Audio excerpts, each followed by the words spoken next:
Assalamualaikum warahmatullahi wabarakatuh. Alhamdulillah. Wassalatu wassalamu ala rasulillahi wa ala alihi wa sahbihi wa man wala. Ashhadu an la ilaha illallah wahdahu la syarikalah. Wa ashhadu anna muhammadan abduhu wa rasuluh la nabiyya wa la rasula ba'da. Qala ta'ala fi kitabihil karim, a'udhu billahi minasy syaithanir rajim. Laqad kana fi qisasihim ibratun liulil albab, amma ba'du. Teman-teman sekalian, sahabat channel kami yang dimuliakan dan dijaga kesehatan iman dan kesehatan badan.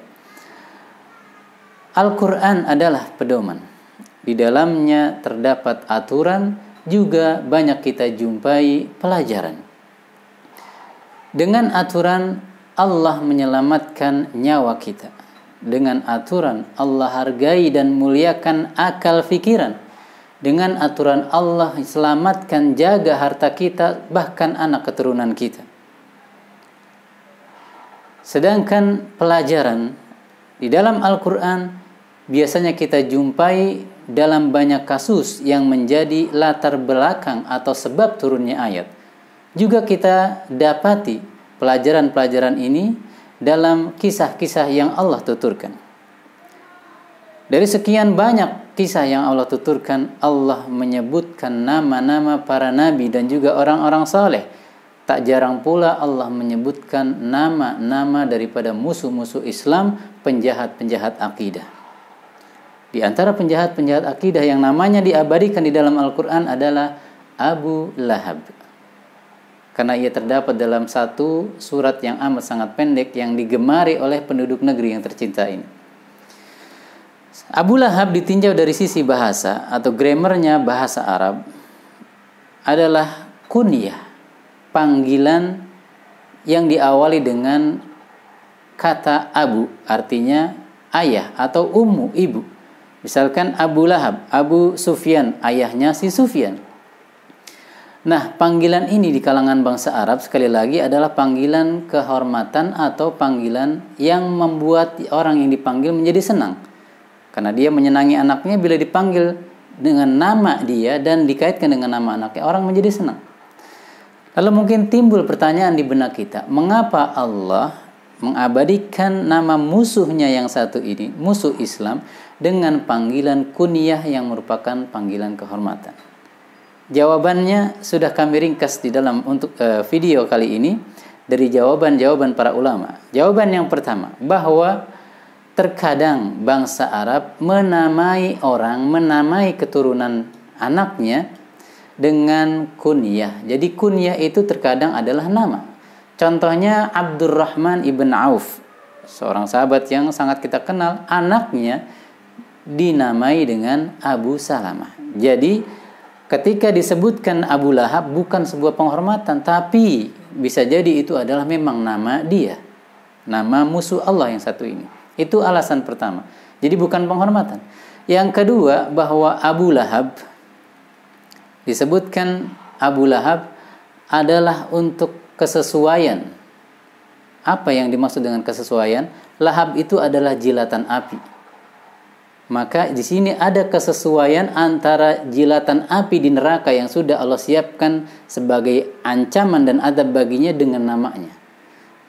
Jadi bukan untuk kemuliaan. Yang ketiga, bahwa Abu Lahab ini fi maqila, ada yang mengatakan atau dikatakan, ya, jika ada sebuah pendapat diawali dengan qila, ini adalah kategori pendapat yang lemah. Dikatakan namanya adalah Abdul Uzza, hambanya Al-Uzza, salah satu tuhan di tuhan-tuhannya bangsa jahiliyah. Maka kata para ulama, nama ini la yunasibul ayah atau siyaqil ayah. Nama ini tidak sesuai dengan konteks dan konten ayat ini yang isinya adalah ancaman untuk menghinakan Abu Lahab. Sehingga disebutkan Abdul Uzza tidak layak, apalagi ini nama mengandung kesyirikan. Jadi bukan sebuah penghormatan nama Abu Lahab itu. Dan keempat, yang inilah yang paling menarik dan saya cenderung kepadanya, bahwa Al-Quran terkadang atau bahkan banyak di dalam ayat-ayat Al-Quran kita jumpai ayat-ayat yang berisi tentang ancaman, berisi azab untuk orang-orang para pendusta Islam dan para nabi.